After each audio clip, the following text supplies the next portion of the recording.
की तो नीम का पौधा, तो हम क्या करते थे, उन पौधों को बहुत ज्यादा उग जाते थे एक स्थान पर, उनको वहां से निकाल कर मिट्टी से अपने खेतों में दूसरे स्थानों पर लगाने के लिए लेकर चलते थे।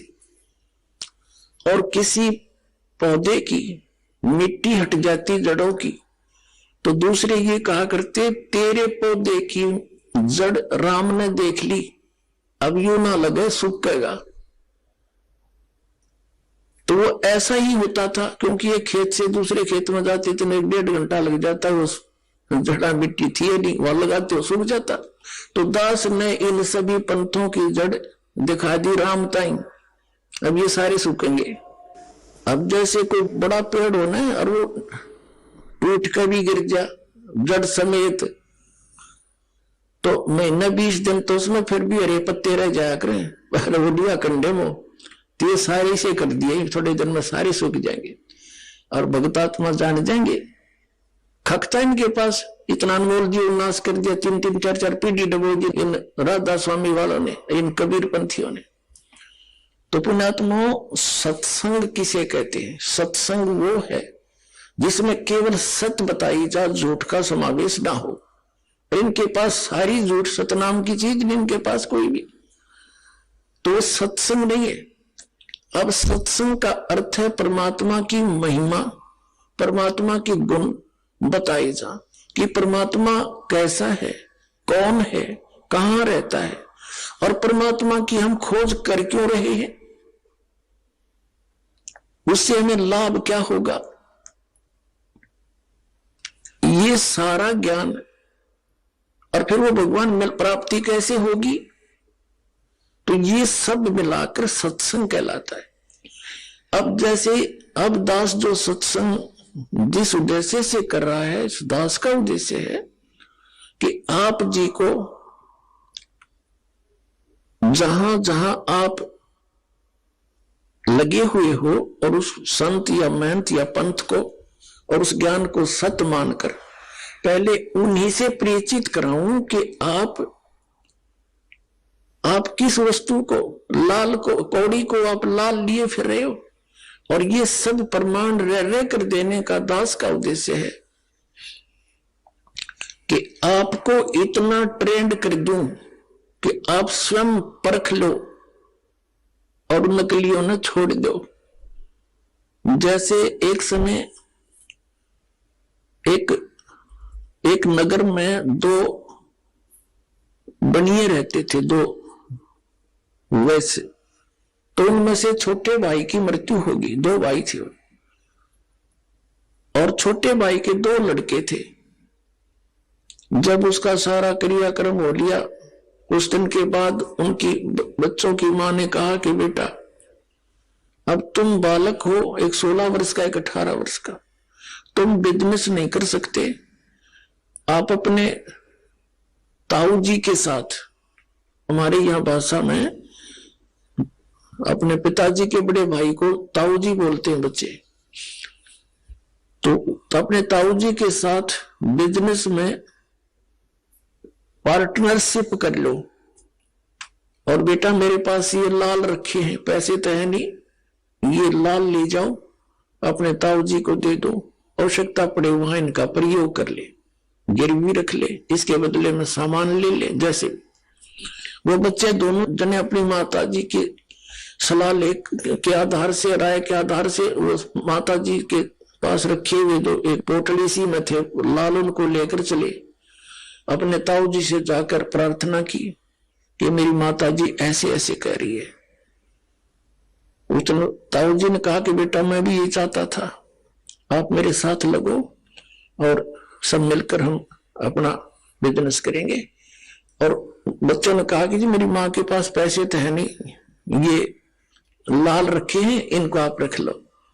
अब उस सेठ ने उनको खोला और देखा, वापस ही बांध कर बच्चों को दे दिया, बेटा इनको रखाओ, तेरी मम्मी को कह देना संभाल कर रखे, और फिर आएंगे ना वापस दूसरे शहरों से, वहां मेरा उधार चलता है, फिर वापस आएंगे ना सामान लेकर के, फिर देख लेंगे जरूरत पड़ी थे। वो बच्चे कहने के ठीक है ताऊ जी, जैसे आपकी आज्ञा। अपनी माँ को आकर बता दिया, माँ इन्हें सुरक्षित रख लेना, हम फिर बाहर जा रहे हैं देश, दूसरे प्रांतों में, वापस आएंगे तब इसको ले लेंगे। मेरे ताऊ जी ने ऐसा कहा, चले गए। अब उस व्यक्ति ने उन बच्चों को लाल और लालड़ी की परख करानी थी। एक शहर में 50,000 रुपए का सौदा लिया, पहले 50,000, आज के तो 50 लाख के बराबर है। और वहां उस सेठ से कहा कि मैं धर्मशाला में रुका हुआ हूं, वहां से इन बच्चों के हाथ में लाल भेजता हूं, उसको गिरवी रख लेना और हमारा सामान दे देना। दोनों बच्चों को जाते ही सेठ ने धर्मशाला से कहा कि ले बेटा, जहां वो रुके हुए थे, ठहरे थे बिजनेस के लिए, कमरा ले रखा था, कि जाओ पुत्र ये छुपा कर ले जाओ, लाल है, और सेठ को दिया ना, वो गिरवी रख लेगा, हमें वो 50,000 का सामान हम ले चलेंगे। दोनों बच्चे गए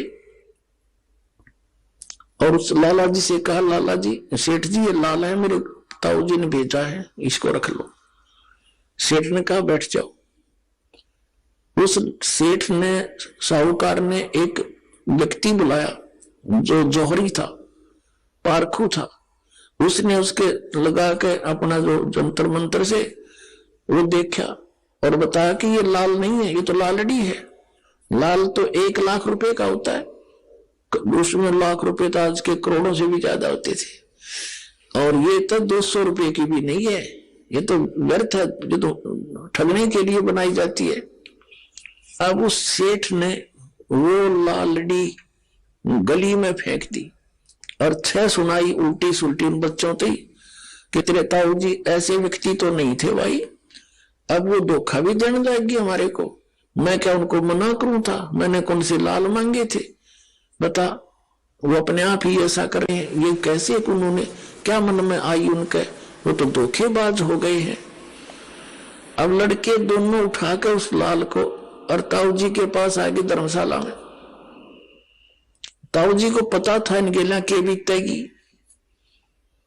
दोनों मुंह लटका रखा, मायूस से होकर खड़े हो गए। ताऊ जी, वो लाला जी तो बहुत निकम्मा आदमी, उठ पटांग बकवाद करे, अपने लाल ने नू कहे तो लालड़ी है, उसने दुरानी कौन बुलाया, उसने कह दिया कि यह तो लालड़ी है, लाल तो 1 लाख रुपए का होता है, या 200 रुपए की भी नहीं है।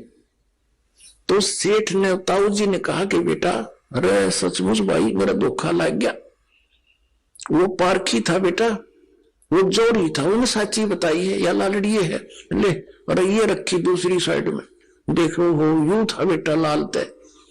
अब उनमें दिन रात का अंतर, जा देखा है और कह के आना मेरे ताऊ जी ऐसे नहीं, उनका धोखा लग गया था। दोनों भाई फिर गए हौसले थे और कहा, ले सेठ जी मेरे ताऊ जी का धोखा लग गया था, देख वो दूसरी जगह रखी थी, चोरों को धोखा देने के लिए कोई लुटेरा आवे तो उसने लेकर भाग जावा, दूसरी जगह लुको रखा था मेरे ताऊ जी ने, इसलिए।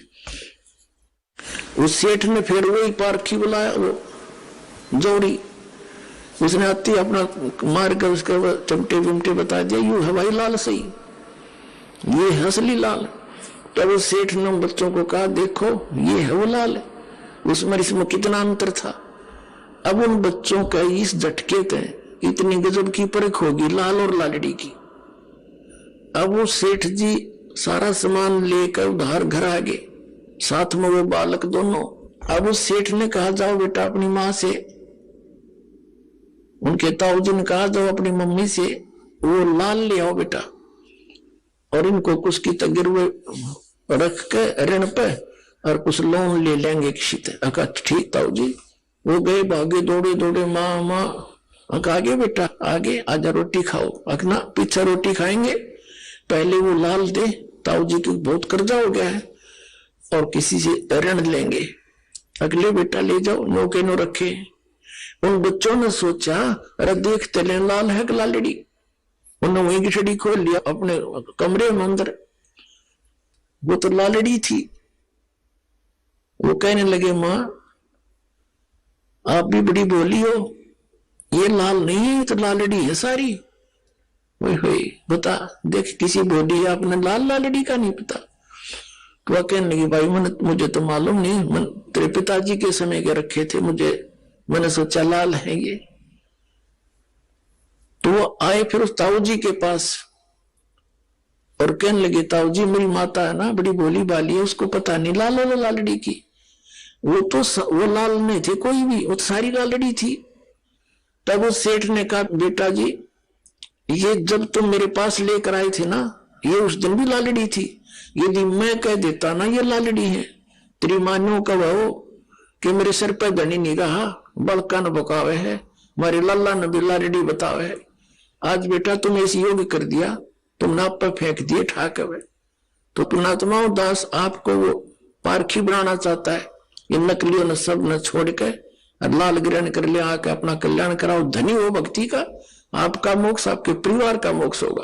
और एक बार ये सभी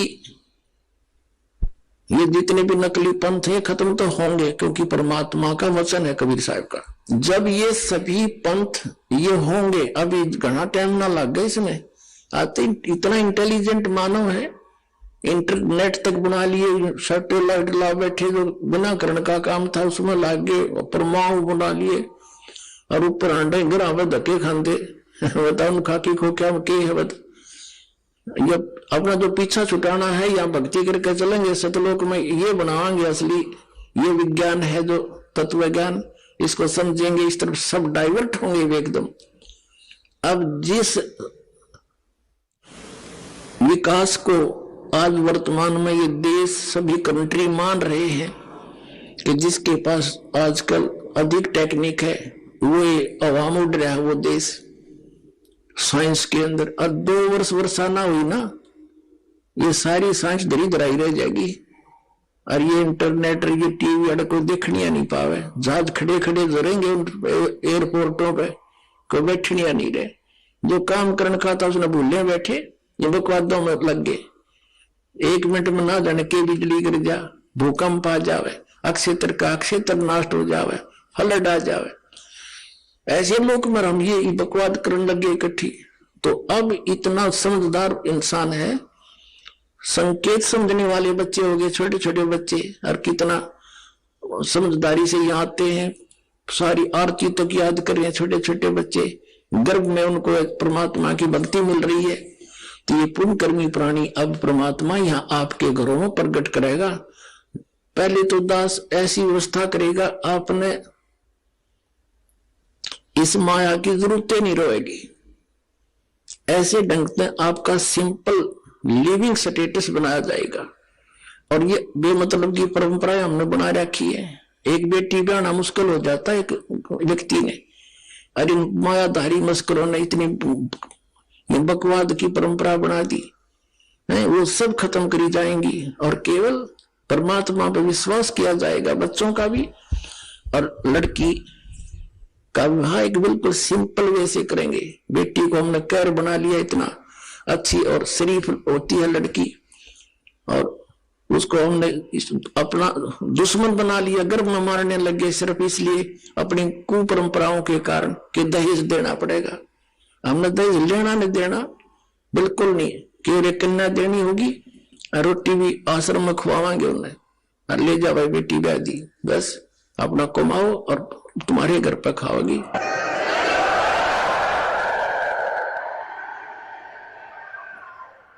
तो 90% हमारे सिर का वजन हट जाएगा जब हम इन बकवादा न छोड़ देंगे, जिसके लिए हम दिन रात नहीं पढ़ते और वो पूरी होती नहीं, कर्म नरे बिगड़ जा। परमात्मा साथ होगा, आपको आवश्यक वस्तु दे, ऐसे देगा आप सोच भी नहीं सकते। परमात्मा क्या नहीं कर सकता। आपको अभी तक भगवान की महिमा सुनी है, आपने बरती नहीं है, यहां आप उस परमात्मा के गुणों को प्रयोग करा करोगे और दांता तला उंगली दबाओगे। भगवान सचमुच आज भी ऐसा कर रहा है क्या? भगवान के गुण बदल जाते हैं? हमें उससे मिलने का जो राहत की विधि है वो नहीं प्राप्त हुई, जिस कारण से हम नास्तिक होते जा रहे हैं, साधना भी करते दुख नहीं होगा, नहीं फिर क्या फायदा उस भक्ति का। तो इस प्रकार जो अब दास आपको ज्ञान सुना रहा है, ये ज्ञान एक ऐसा समझ लो जैसे रेग मार लगा जा रहा है। रेग मार मार के और उस पुराने पेंट को उतार के पेंटर और फिर ओरिजिनल पेंट लगा करा करे। तो दास आपके अंदर जो जमा है वो अज्ञान, उसको हटाने के लिए रह रह कर ये प्रमाण सुनाए दिखाए जा रहे, ताकि आप परिचित हो जाओ, लाल परखण योग्य हो जाओ। जब आपको परख आ जाएगी कि ये लाल है, ये भगवान है और ये साधना है, फिर दास आपको उस परमात्मा की वो अमरवाणी सुनाया करेगा, जिसको सुन सुनकर आपकी आंखों से आंसू टपका करेंगे।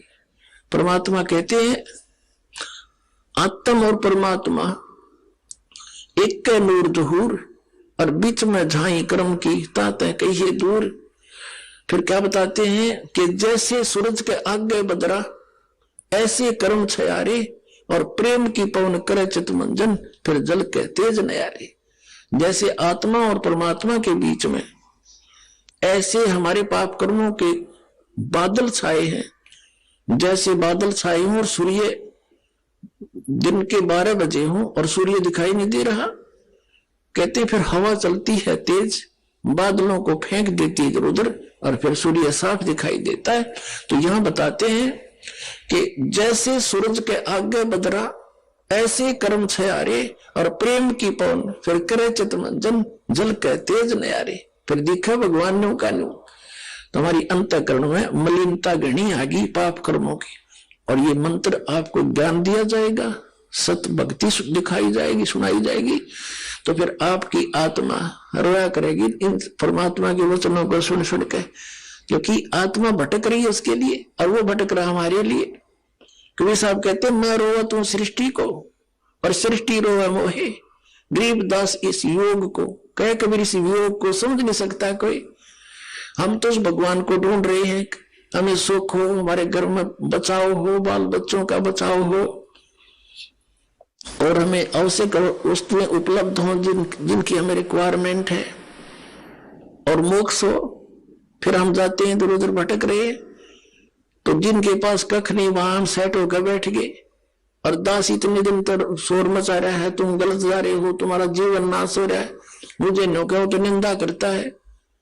तुमने निंदा की परिभाषा का ना पता, फिर जब यह निंदा है साची कहने की, तो यह निंदा तो दास पर छूट है को नहीं, और यह निंदा नहीं है, एक महापरोपकार है। अब मैं कैसे चुप रह सकता हूं, मुझे पता लग गया तुम्हारा जीवन नाश हो रहा है, मन मनुष्य जीवन को बालकों का खेल है मिलना।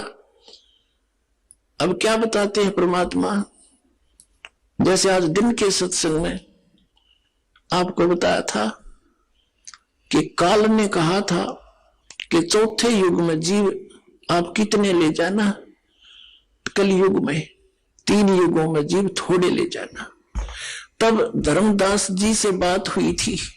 धर्मदास जी ने कहा था भगवान मेरे तो काल का दूध पैदा हो गया, नारायण दास ये आपने क्लियर कर दिया, तो मेरा तो काल का वंश चल पड़ा। ये परमात्मा अब मैं तो मर गया, कति कलेजा पकड़ कर बैठ जाता, क्यों व्यस्त था, नरमात्मा का था, अब क्या होगा मेरा। तो भगवान ने कहा था कबीर जी ने, चिंता ना करे, तेरा 42 पीढ़ी तक वंश चलेगा। मैं बोला जी इस काल का वंश चलेगा, ये तो ना चल रहा था अच्छा भगवान ने, इस नारायण दास का तो ना चला तो अच्छा, बताइए तो काल का दूत है ये। तो परमात्मा ने कहा ये नहीं, तेरे को एक और अच्छी आत्मा मैं अपने कोटे तो दूंगा। अब 86 साल की उम्र लिख रखी है उनके इतिहास में। चूड़ामणि जी का जन्म हुआ, धर्मदास जी की 86 वर्ष की उम्र हो रही थी। ये देखिएगा एक पुस्तक है आशीर्वाद शताब्दी ग्रंथ,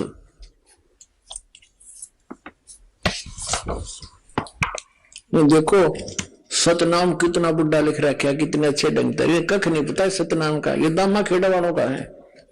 ये देखिए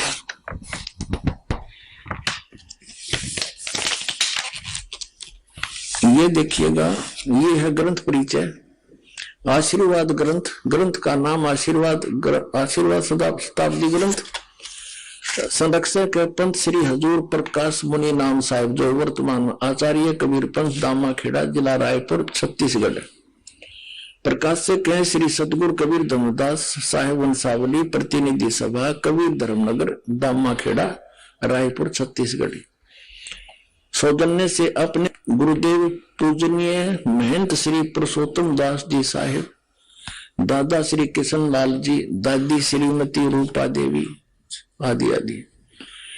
अच्छा, फिर है लेख किसका है? पंत श्री गिरद मुनि नाम साहिब, डॉक्टर पार्शनाथ श्री महेंद्र सिंह वर्मा, प्रवचन है पंत श्री प्रकाश मुनि साहिब। ये सारा कुछ इनका लिख रखा है। मुद्रक है विजय लक्ष्मी ऑफसेट नागपुर दूरभाष, इतने इतने। और ये है वर्तमान में दामाखेड़ा के अंदर प्रकाश मुनि नाम के कबीर धर्मनगर दामाखेड़ा शताब्दी वर्ष पर शुभकामनाएं। ये श्री प्रकाश मुनि जी महाराज है। ये सन 2004 में इन्होंने कोई ये छापे हैं।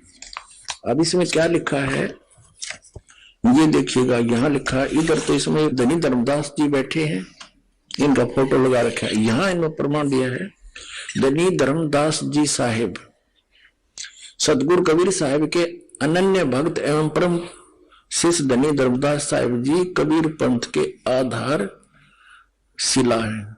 धनी धर्मदास जी साहिब के माध्यम से ही सतगुरु का अखंड ज्ञान और अथाह अनुभव सर्वसुलभ हो पाया। स्वयं की ही नहीं बल्कि जन जन की पीड़ा ने धनी को व्याकुल बना दिया। अब यहां देखते हैं, ये है कसौधन वैश्य कुल में पैदा हुए धनी धर्मदास जी साहिब का जन्म बांधवगढ़ विक्रमी संवत 1452 की कार्तिक पूर्णिमा के दिन गुरुवार को हुआ था। संवत 1452 यानी 1395 में उसका उनका जन्म बताया। सन 1395 गुरुवार को हुआ था। आपके बचपन का नाम जुड़ावन प्रसाद। आपका विवाह संवत 1480 में पत्थरटा ग्राम की जादोमती देवी की सुयोग्य कन्या सुलक्षणा देवी अर्थात पंथ की माता आमीन से हुआ और आपके एक पुत्र व एक पुत्री भी हुए। अपार संपत्ति होते हुए भी आप निर्गमानी थे।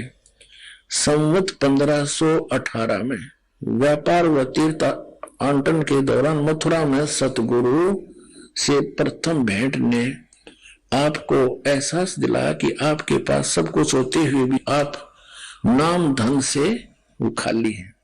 विक्रमी संवत 1520 में काशी में हुई दूसरी मुलाकात ने आपको सदा के लिए सतगुरु के अनुगामी बना दिया। यह बताते हैं इसी वर्ष आप सतगुरु को काशी से बांधवगढ़ लाए, आरती कर दीक्षा पाए 1520 में, विक्रमी संवत 1520 में,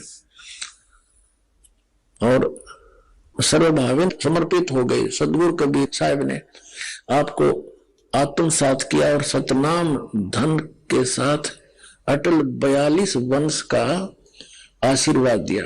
इसके फलस्वरूप विक्रमी संवत 1538 में आपके घर द्वितीय पुत्र के रूप में चूड़ामणि नाम साहिब का प्राकट्य हुआ और 1540 में सतगुरु ने एकोत्री चौका का विधान रचा और आपको पंथ का आदेश दिया।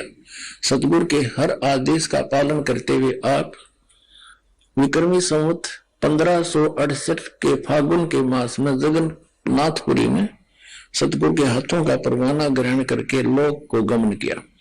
अब कहने का भाव ये है, इनका जन्म हुआ संवत विक्रमी संवत 1452 में और दूसरा पुत्र 1538 में हुआ। 1538 48 वर्ष तो वो ले लो उधर से पहले वाले और 38 ये जोड़ दो, 48 और 38 86 वर्ष हो गए। 86 वर्ष की उम्र होगी थी जब धर्मदास जी की उस समय परमात्मा ने कहा कि तू चिंता ना कर, मैंने तेरे को 42 पीढ़ी दे दी, तेरा वंश रहेगा, वंश 42 रहे, तेरा अंश रे। अब धर्मदास जी कहने लगे, हे भगवान, यू तो काल का दूत नारायण दास और 86 साल की उम्र मेरी, अब परमात्मा क्या होगा कि तेरा एक संतान होगी मेरे आशीर्वाद। अब या उसका गला उतरे नहीं, 86 साल की उम्र होगी, अरे अब संतान होगी, ना भी नहीं करे और यश भी नहीं करे। परमात्मा अंतर्यामी थे कि पेट इसका विश्वास दृढ़ नहीं हुआ और वृद्ध गणा हो रहा, कदे मृत्यु को प्राप्त हो जाए, इसका इतना अठड़े कौन हो रहा है। तो परमेश्वर कबीर जी ने ऐसे आशीर्वाद किया। ऐसे सतलोक से एक बालक आया, उसके आंगन में लेट गया, हाथ पैर मारा, नवजात शिशु। अब देख धर्मदास, 10वें महीने तेरी पत्नी की गर्भ से ये बालक जन्म होगा, तेरा जच्चो चाहे ना जच्चो। वो बोला जी जचगी है। जब इसी लीला देखी और फिर वो लड़का वापस, बच्चा वापस कर दिया, आत्मा गई। 10वें महीने आमिनी के पेट गर्भ से चूड़ामणि जी का जो है जन्म हुआ, उसको मुक्तामणि नाम साहेब भी कहने लगे। तो कबीर परमात्मा ने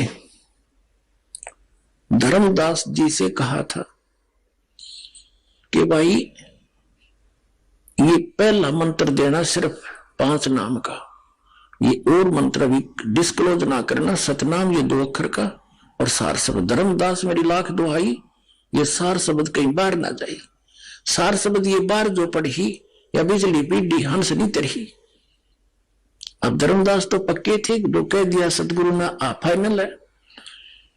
फिर परमात्मा कबीर जी ने उनके पुत्र चूड़ामणि से, जब वो छोटी उम्र के थे,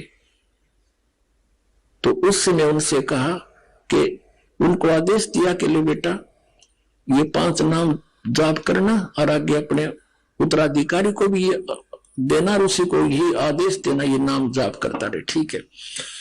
फिर कबीर परमात्मा ने कहा धर्मदास जब तेरी 6ठी पीढ़ी आओगी ना,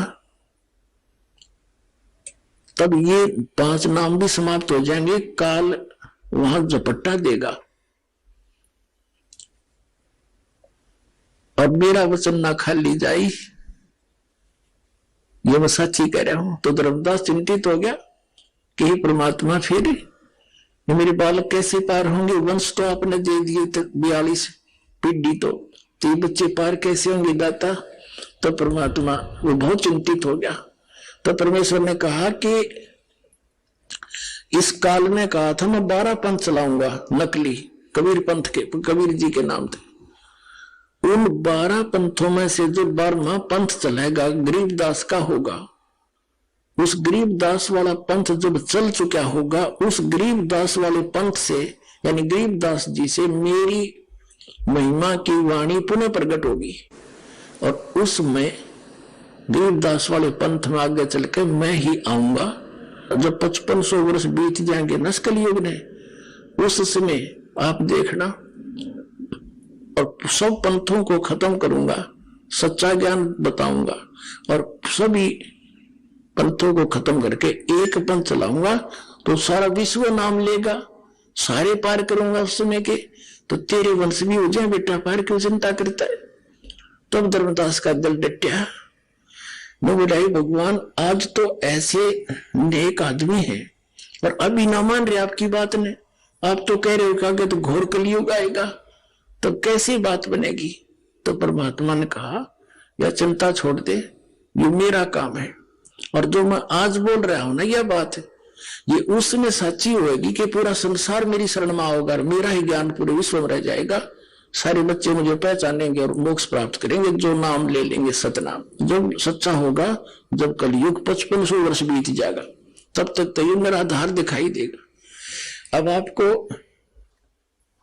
अब वर्तमान में कबीर पंथ का जो फैलाव है सबसे ज्यादा इन दामा खेड़ा वाले गद्दी से है। इन कहते 30,000 तो मेहनत बना रखे हैं और वो आगे नाम देते हैं और फिर वो साल में 2-3 ये प्रोग्राम करते दामा खेड़ाले, वो सभी मेहनत आके और उनका पूजा चढ़ाते हैं। इनने तो रजवाड़े बना रखे हैं, जैसे एक सेंटर का राजा होता था, अगर छोटे छोटे राजा छोड़ दिए होते थे और वो फिर सारे उसको टैक्स दिया करते थे।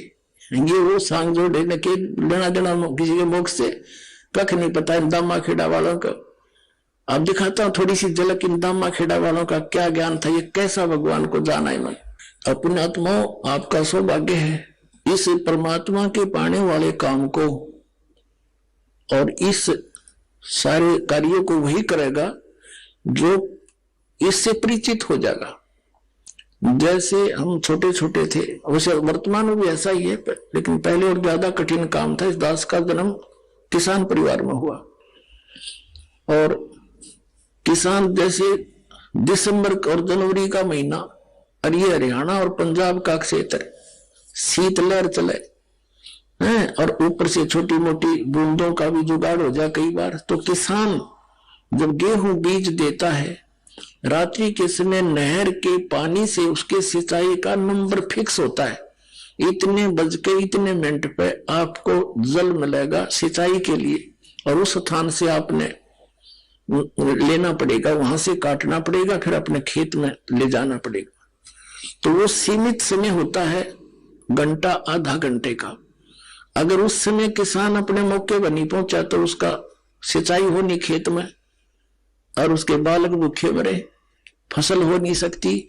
तो वो जिस समय हम रजाइयों में बढ़कर चारों तरफ से दाब के कमरे के अंदर सो रहे होते हैं, वो किसान क्योंकि वो परिचित है, यदि आज मैंने थोड़ा सा आलस कर दिया और सिंचाई नहीं की अपनी फसल की, मेरे बालक भूखे मर जाएंगे और मैं निर्धन हो जाऊंगा। तो वो परिचित है उस प्रोसेस से, वो तुरंत उठकर चल देता है, चाहे नमूनिया हो और चाहे कोई सांप काटे, कुछ भी हो, वो उस काम न करके छोड़ेगा और सफल हो जाता है। और वहां जाके कंबल को भी उतार के रख देता है, जब पानी में बढ़कर कस्सी से मिट्टी डालता अपने खेतों में पानी लगाने के लिए। तो पुण्यात्माओं, वो व्यक्ति इस काम को करेगा। यहाँ इतनी दूर से आ रही है पुण्यात्मा, कहाँ से 2,000 किलोमीटर से चल कर आगे, तो वही आएंगे यहाँ पर जो इसको समझ जाएंगे कि ये काम तो करना पड़ेगा, ना तो बिजली गिरगी, ये जीवन फिर मिला नहीं मनुष्य का, ये अवसर मिला नहीं, ऐसा संत नहीं मिला जो दास परमात्मा ने बना के भेज दिया, और ये ज्ञान मिला नहीं तो फिर इस मनुष्य शरीर में केप चाटांगे हम। ऐसा एक गदार सा मनुष्य जिसने भक्ति नहीं करी, फिर वो सारा दिन लद्दा अंडाइए, फिर अपने माया जोड़ में लद्दा फिरता है।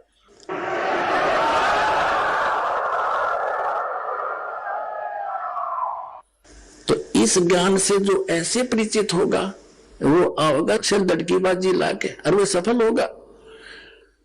अब ये कितना बढ़िया मौसम, ना घनी सर्दी ना गर्मी, और इसका थोड़ा सा लाभ उठाएंगे। अब हम आपको घंटा आध घंटा फालतू अधिक समय ज्ञान देंगे, ये बार बार समय मिलता है। सोते तो संग जन्म हो गए, कुत्ते बन के गली में सोवांगे, कोई ना सोने दे, आता जाता मारे लट ट्या ट्या करते भागते हटाएंगे।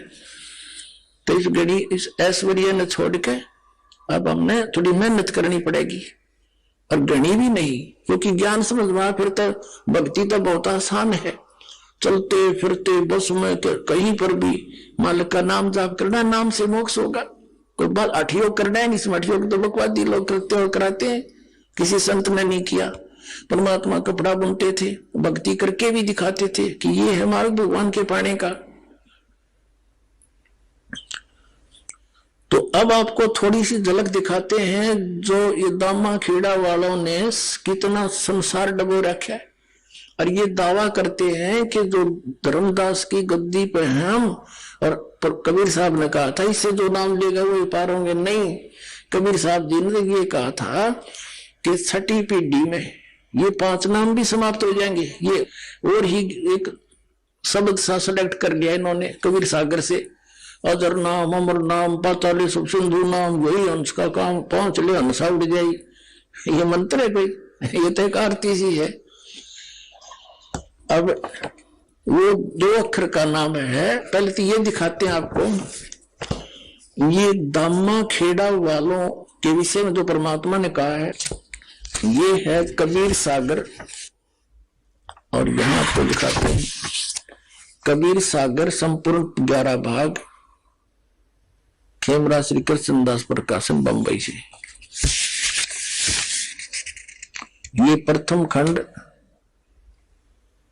कबीरपंथी भारत पथिक स्वामी युगलानंद विहारी द्वारा परिष्कृत मुद्र के प्रकाशक है खेमरा श्री कृष्णदास, अध्यक्ष श्री वेंकटेश्वर प्रेस, खेमरा श्री कृष्णदास मार्ग मुंबई से। ये इधर उनका ये सारा कुछ यहाँ लिखा हुआ है।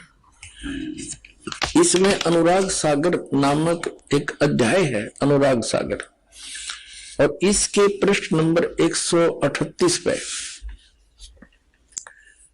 भविष्य कथन अलग व्यवहार है।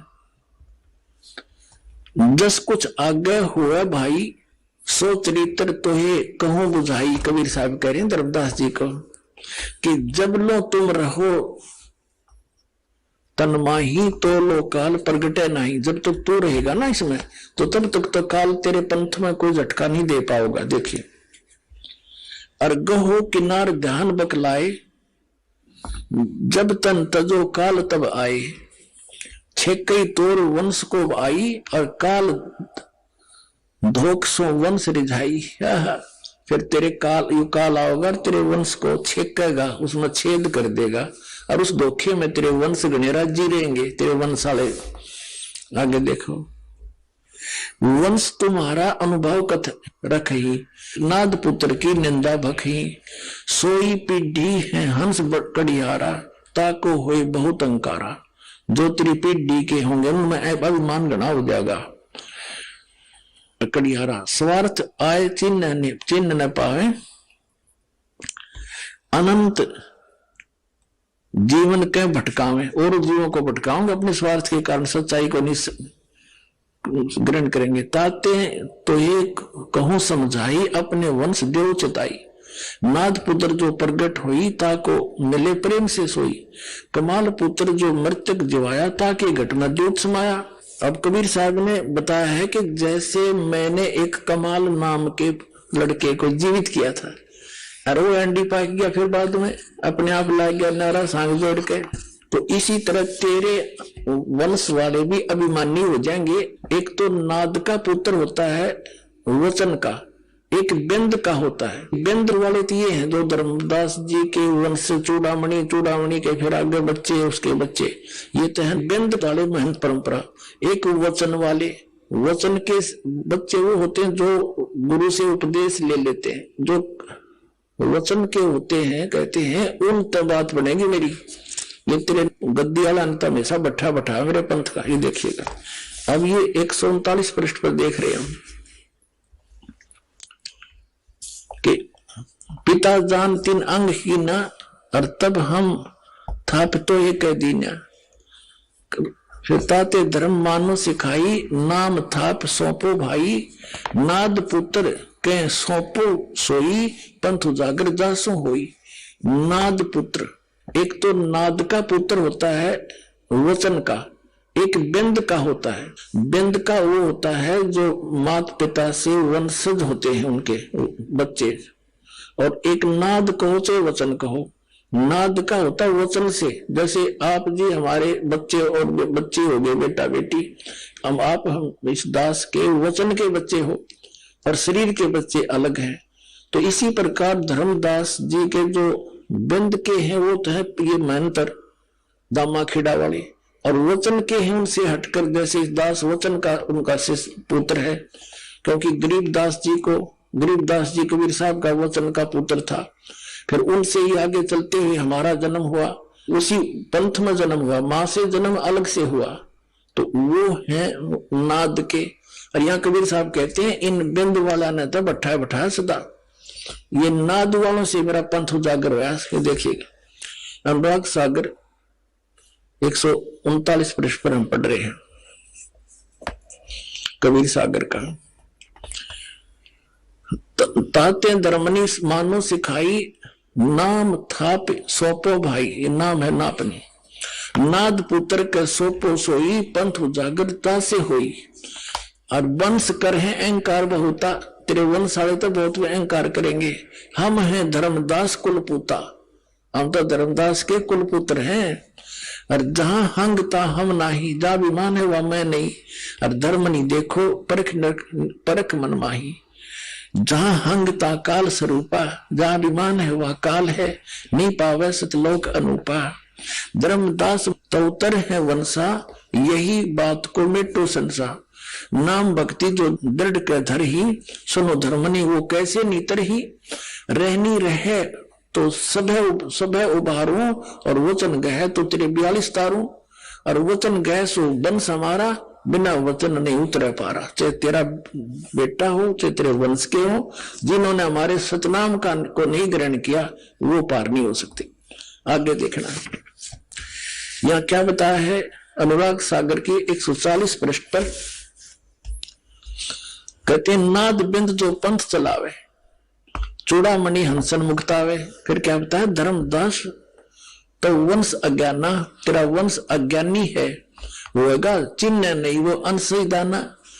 जस कुछ आगे हुए है भाई, सो चरित्र में कहूं बुझाई। कहते छठी पीढ़ी बिंद तू होई, तेरे बिंद का, तेरे शरीर का जो परम, तेरी पीढ़ी का जो छठी पीढ़ी आओगी, तो भूले वंश बिंदु तो सोई। और टकसारी से ले है पाना, टकसारी को ले है पाना, अस्तो बिंद होए अज्ञाना। अस तेरे बिंद के, तेरे परंपरा वाले ऐसे अज्ञानी हो जाएंगे, वो छठी पीढ़ी में ये बात बिगड़ेगी। तो चाल हमारा बस तुम झाड़े, टकसारी के मत सब मांडे। ये क्या बताया है कि छठी पीढ़ी में, छठी पीढ़ी बिंद तू होई, तेरा बिंद जो होगा, भूले वंश और बिंदु तो सोई। टकसारी को ले है पाना, अस्तो बिंद होए अज्ञाना। वो टकसारी वाला नाम ले लेगा और ये असली नाम छोड़ देगा। अपने आत्माओं, धर्मदास जी इस बात से चिंतित हो गया कि अब तो बात बिगड़ेगी। और दिखाता हूं आपको, छठी पीढ़ी में क्या हुआ कि ये 5 नाम जो दास आपको देता है, 7 मंत्र वर्तमान में परमात्मा का आदेश है, कंप्लीट कोर्स देना है। प्रथम और लास्ट का नाम नहीं था उस समय, केवल बीच के नाम थे। और ये नाम है इन कमलों से आगे हमने निकलने के और यहाँ की सुख सुविधा प्राप्त होने की। तो ये इसलिए दिए थे कि इस बिचली पीढ़ी तक ये मनुष्य जन्म प्राप्त करते आ जाएंगे इस प्रथम मंत्र तक, और फिर इन सब को पार कर दूंगा। परमात्मा ने कहा कि छठी पीढ़ी में क्या होगा, क्या हुआ, ये दास बताता है। छठी पीढ़ी का जो इनका मेहनत था, उसको अन्य व्यक्तियों ने, क्योंकि लोग कुछ समझदार से हो गए, पंथ का कुछ विकास घना हो गया इनके का, आम आदमी कहने लगा तुम बातें करते हो सतलोक और सचखंड सतपुरुष की, हर नाम देते हो इन देवताओं के 5, तो फिर ये क्या थोड़ा पंथ हुआ। तो टकसारी कोई पंथ जो नकली पंथ था, कबीर पंथ, उसके कारण वो भ्रमित हो गया छठी पीढ़ी वाला महंत, उसने वो मंत्र त्याग दिए। सचमुच ये तो ऐसा ही, उसके अपनी अल्पबुद्धि ने सोचा और वो हे कबीर सागर से ले लिया उसने, अमर नाम, अगर नाम, पाताल सब, सिंधु नाम, यही हंस का काम।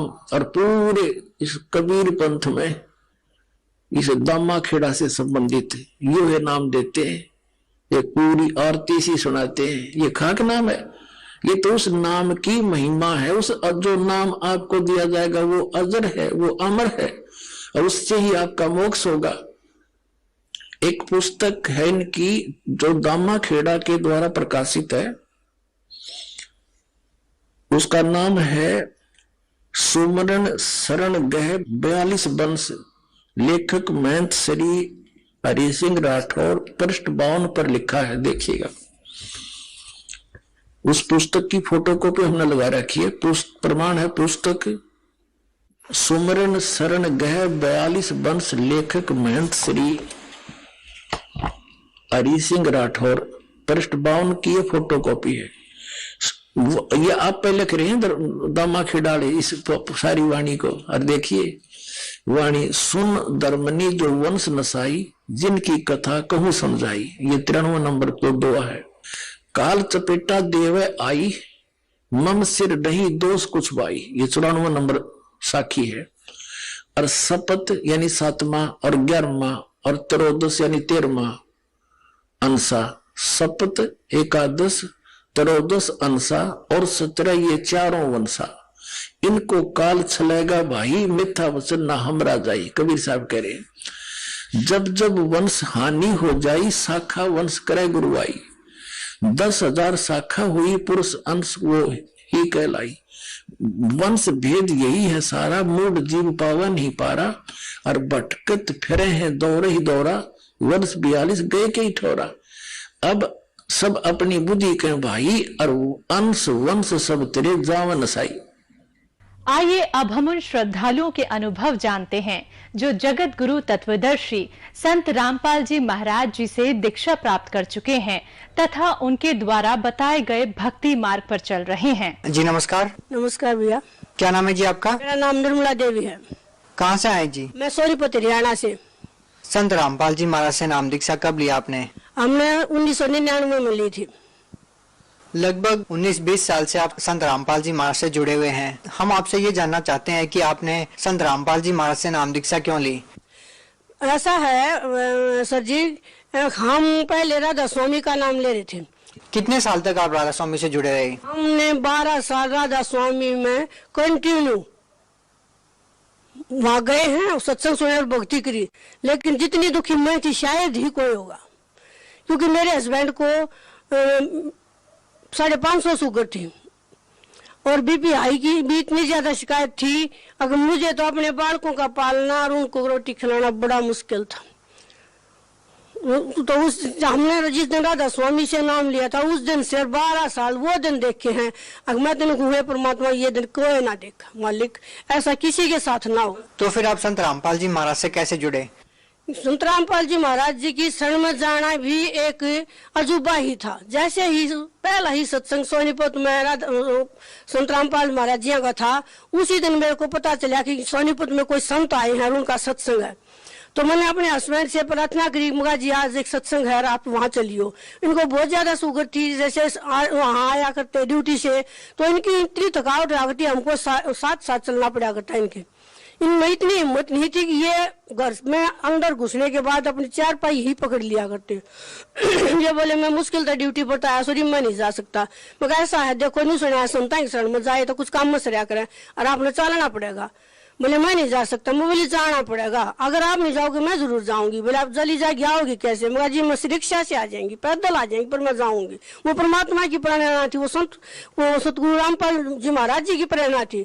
और जब मैं आ गई और मैंने सत्संग सुना, जैसे ही मैं सत्संग में बैठी, परमात्मा राधा स्वामी के ही ऊपर सत्संग फरमा रहे थे। मैं खूब रोई है परमात्मा, इस गड्ढे में तो मैं भी पड़ रही हूँ, परमात्मा मुझे भी निकालियो। सत्संग समापन के बाद हमारे माता जी मैं आपसे यहाँ पे एक बात जानना चाहूंगा कि देखिए पहले आप जब राधा स्वामी पंथ से जुड़े हुए थे तो फिर आपको ऐसा क्यों लगा कि संत रामपाल जी महाराज का सत्संग सुनना चाहिए? सर जी मैंने जो दिन देखे हैं उन क्यों मेरे का एकदम मेरे हृदय में इतनी वो होगी, जहाँ मैं हूँ मैं गलत हूँ। और संत रामपाल जी महाराज जी का सत्संग सुनने के बाद तुरंत मेरी आत्मा ने मेरे को एकदम ऐसा जोर दिया कि अब मैं सही ठिकाने पाएगी, मैं यहाँ से नहीं जा सकती। सत्संग के बाद मेरे हस्बैंड कहने लगे चलो सत्संग समापन हो गया। मैं बोली जी मैं नहीं जा सकती। बोले क्यों? अगर मैं नाम लूंगी। बोला नाम तो तू ले रही है। मगर जी नहीं, अब मैं ठिकाने पाएगी, अब मैं नाम लिए बिना नहीं जाएंगी। बोले ठीक है। मैंने परमात्मा ने कहा भाई जिसने सत्संग सुनना नाम दान लेना है बैठ जाओ और कल सत्संग फिर होगा। मैं बैठ गई।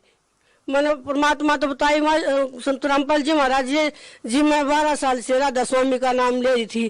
गुरु जी बोले बेटा जेरे में पड़ी थी। मैं बोली नाम ले लो। मैंने नाम लिया। नाम लेकर हमने परमात्मा की दया से संत रामपाल जी महाराज जी की दया से इतने सुख हुए। अब मेरे आदमी की साथ मैंने पैड़ी हम चढ़ना पड़ा था, अगर उनको छत पर जाना पड़ गया था। उनमें इतनी हिम्मत नहीं थी कि वो अकेले चले जाओ। और उस मालिक की दया से आज कहीं भी जाओ अकेले जाओ, ऐसे वो 500 किलोमीटर का टूर भी कराया अपनी सर्विस में। माता जी एक और बात आपसे पूछना चाहेंगे कि 12 साल तक आप राधा स्वामी पंथ से जुड़े रहे और अब लगभग 18 साल आपको संत रामपाल जी महाराज से जुड़े हुए हो गए हैं। आपके जीवन का इतना समय आपने 2 संतों के पास बिताया है, तो हम आपसे ये जानना चाहेंगे कि दोनों संतों की भक्ति में आपको क्या अंतर लगता है और आपकी जिंदगी में क्या बदलाव आया है? सर मैं दोनों संतों की भक्ति के बारे में बताती हूँ।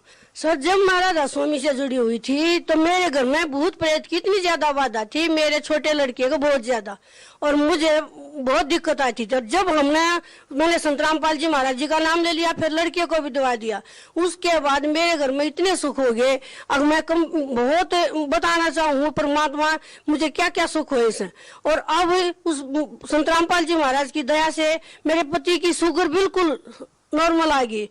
और मैं भी बीमार थी, मेरे भी हाइपरथायराइड था, संत रामपाल जी महाराज की दया से आज मैं एक पैसे की भी दवाई नहीं लेती। इतना परमात्मा की दया से हमारे घर में सुख हो गया। और जी उसमें क्योंकि वो भक्ति थी, वो काल की भक्ति कर रहे थे। और जब भी मैंने उसी दिन सत्संग में जब सुना, संत रामपाल जी महाराज जी ने बताया कि उनके ये मंत्र है, और मैंने सुना तो मैंने ये उसी टाइम परमात्मा के चरणों में सिर टेक दिया और मैंने नाम दान ले लिया। संत रामपाल जी महाराज से आप लगभग 18 साल से जुड़े हुए हैं और उससे पहले आप राधा स्वामी पंथ से जुड़े रहे। आपको ऐसी कौन सी बातें वो लगती है जो संत रामपाल जी महाराज ने अलग बताई है, जो बातें आपको राधा स्वामी पंथ में आपको सुनने को नहीं मिली, जानने को नहीं मिली? ऐसा अजी रामपाल जी महाराज जी की शरण में आने के बाद हमने सत भक्ति मिल गई, शास्त्र आधारित प्रमाण सहित कि हम भी पढ़े लिखे हैं। और हमारे गुरु जी ने जो ज्ञान बताया संत रामपाल जी महाराज जी ने, वो ज्ञान हमने खुली आंखों से पुस्तकों में पढ़ा है।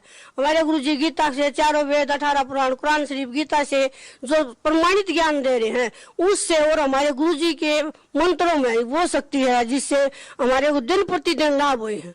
देखिए, आपने कहा कि संत रामपाल जी महाराज की शरण में आने के बाद आपको बहुत सारे लाभ मिले हैं। तो प्रश्न यहाँ पे ये है कि जब आप राधा स्वामी पंथ में जुड़े हुए थे तब आपको लाभ क्यों नहीं मिले? जी राधा स्वामी सत्संग में जब हम जाया करते, हम बहुत दुखी थे, तो मैं जिस भी बहन भगतनी तो मिलती तो मैं ये पूछा करती, अगर मेरे ये कष्ट है, तो वो ये कहा करते ये तो देखो भोगने ही पड़ेंगे, ये तो आपके कर्म का है। जब कर्म ही नहीं करते तो बताओ हम कैसे सुखी हो सके थे। और जब हमने रामपाल महाराज जी सत्संग सुना, ये पता लग गया कि ये शास्त्र अनुकूल साधना नहीं है, शास्त्र विरुद्ध साधना, और कर्म कटेंगे शास्त्र अनुकूल साधना से। तो हमने फिर अपने रामपाल महाराज जी नाम ले लिया। उसके बाद मेरे इतने सुख हुए परमात्मा की दया से, मैं बयान नहीं कर सकती। सुबह से शाम तक भी और शाम से सुबह तक भी इतने। एक बार हम सत्संग में जा रहे थे और वो था बारिश का मौसम था, तो रास्ते में हमारे भगत जी को पैरालाइज हो गया बस में, और भीड़ थी बहुत ज्यादा। जैसे हम रोहतक उतरने लगे, क्रोथे की बात है ये, हम क्रोथा जा रहे थे, तो रास्ते में उस भीड़ में उतर लगे तो कहने लगे मेरा तो शरीर काम नहीं कर रहा। मैं बोली क्या बात होगी? बोले मेरे तो पैरालाइज हो गया, मेरा पैर से नीचे पानी काम कर रहा, गोडे से नीचे। हमने उतारा बस से, उतार कर हम सवारी करने लगी क्या हो गया? मैं बोली जी इनको तो पैरालाइज हो गया। बोले जी डॉक्टर के ले जाओ। मैं बोली नहीं, हमारे तो डॉक्टर करोथा में बैठे हैं। बोला जी आप पहले डॉक्टर के ले जाओ। मैं कहा नहीं, हम नहीं ले जा सकते। हम जी करोथा ले गए। परमात्मा ने जाते दूर से बोले संत रामपाल जी महाराज जी ने, अकाजा बेटा आगे न। गुरु जी बोले बेटा इसने लाठी दे दो भगत जी ने।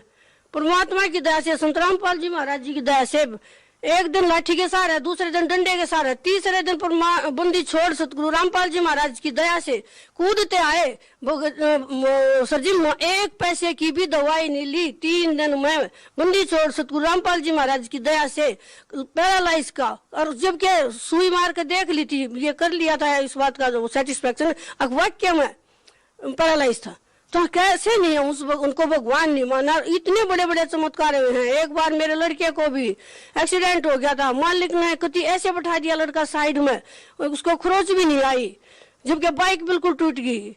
एक बार लड़के को अब 27 साल का है, उसको हार्ट अटैक की प्रॉब्लम होगी, इतनी उल्टी होगी, बुरा हाल हो गया। उस मालिक की दया है, आज परमात्मा बंदी छोड़ की दया से बच्चा ठीक ठाक से। जबकि लिखने वालों ने ये लिख दिया था उसकी जन्म पत्री में, किसके आगे उसका जीवन नहीं है। और मैं उस दिन रोई थी, मालिक आज तेरी शरण में ना होती, मेरा बेटा नहीं था, और क्या करती मैं उसके परिवार का। आज बंदी छोड़ तू रामपाल जी महाराज की दया से बहुत लाभ हुए हैं, इतने लाभ हुए हैं, सुबह से शाम तक बताऊं तो वो कम पड़ जाएगा समय। माता जी देखिए, संत रामपाल जी महाराज के सभी अनुयायी ये कहते हैं कि उनसे नाम दीक्षा लेने के बाद उन्होंने नशा छोड़ दिया, जबकि लाखों करोड़ों लोग ऐसे हैं जो नशा कर रहे हैं। क्या वास्तव में ही ऐसा है कि संत रामपाल जी महाराज से जुड़ने वाला हर व्यक्ति नशा छोड़ देता है? जी, ये सतगुरु रामपाल जी महाराज की वचन की शक्ति है, और ये उस परमात्मा के मंत्रों में ये शक्ति है कि एक बार ये मंत्र उच्चारण कर ले, मात्र एक बार मंत्र लेने के बाद मंत्र उच्चारण कर लेगा भगत भाई कोई भी, या कोई माता बहन भी बीड़ी पियो है या लाश है, दोबारा वो उस तरफ मुंह नहीं कर सकती है। उस बंदी छोड़ सतगुरु रामपाल जी महाराज की शब्द में इतनी शक्ति है। क्या आपके परिवार में कोई नशा करता था? सर जी मेरे हस्बैंड भी नशा करा करते, उनको बहुत समझाने के बाद भी नहीं माना करते। कई बार शाम ना आते सच्चे बच्चे काफी को सो जाए, उनको ना पता लग गया। बहुत समझाया, लेकिन जिस दिन संत रामपाल जी महाराज जी का नाम लिया उस दिन के बाद उन्होंने कभी हाथ नहीं लगाया। और संत रामपाल जी महाराज की दया इतने सुख हो गए घर में, बहुत ज्यादा।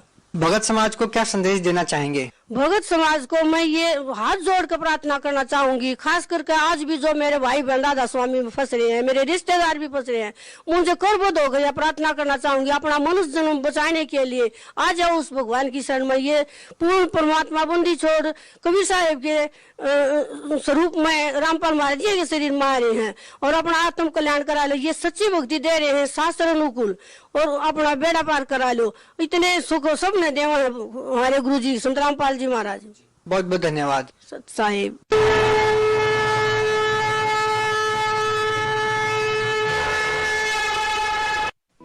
आप सुन रहे थे जगत गुरु तत्वदर्शी संत रामपाल जी महाराज के मंगल प्रवचन।